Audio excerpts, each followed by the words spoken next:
অনেকে উঠেছে, অনেকে যায়নি, অনেকে দর্শন করেছে। সাবিত্রী ওখানে রয়েছে। সাবিত্রীকে, হ্যাঁ, সাবিত্রী কে কে জানে? আর তুলেন তো নন্দকিশোর বাবু।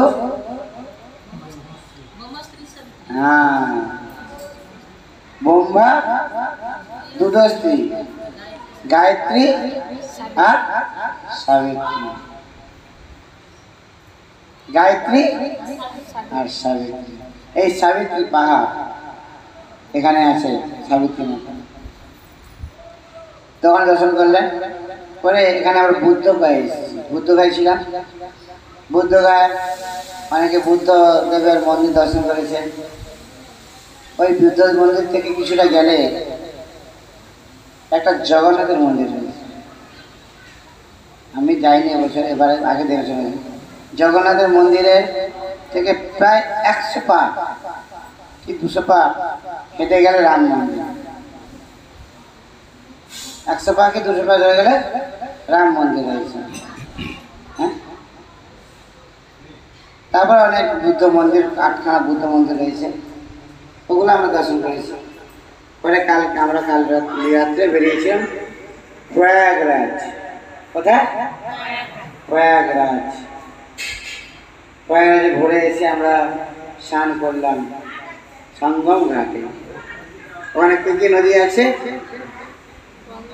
গঙ্গা, যমুনা, সরস্বতী।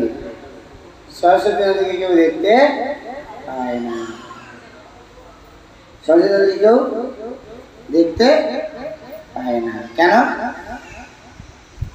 সরস্বতী নদীর তীরে ব্যাসদেব ভাগবত কথা বলছিলেন, গণেশ লিখছিলেন।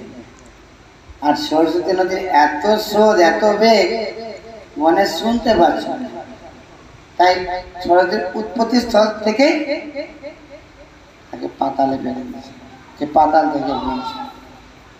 তাই জলের তলা থেকে সরস্বতী নদী বইছে। তাই তাকে দেখা, সরস্বতী নদী দেখতে যায় একমাত্র ওই সরস্বতী নদীর উৎপত্তি স্থল। জায়গাটার নাম কি বলে কিনা পুকুর না মনে আছে? জায়গাটার নাম বলে ওইখানে একমাত্র সরস্বতী নদীকে দেখা যায়। তাই সরস্বতী নদী দেখতে পাবো না, কিন্তু আমরা স্নান করলাম। জল ওর সঙ্গে স্পর্শ আছে কিন্তু। আর আমরা সঙ্গম ঘাট করছিলাম পৌকে, আমি যেখানে সঙ্গম ঘাট, জলটা ছিল অনেক উপরে। কুম্ভ যখন স্নান হয়েছিল, যখন প্রয়াগরাজে স্নান হয়েছিল, জলটা ছিল অনেক উপরে। ঘাটটা যে বোঝা আছে না, ঘাটটা সব ডুবে ছিল। ওখানে ব্যারিকেড করেছিল। আমি জিজ্ঞেস করছিলাম আর কি, বলছে এটাই সবাই ভিআইপিদের জন্য এটা করেছিল, এটাই সব নৌকা করে এসে স্নান করেছে। ওটাই হচ্ছে মূল সঙ্গম। কারণ জলটা নেমে গেছে বলে আমরা মনে হচ্ছে এটাই। দেখতে পাচ্ছেন প্রথম আমরা যখন বাসে করে এসেছিলাম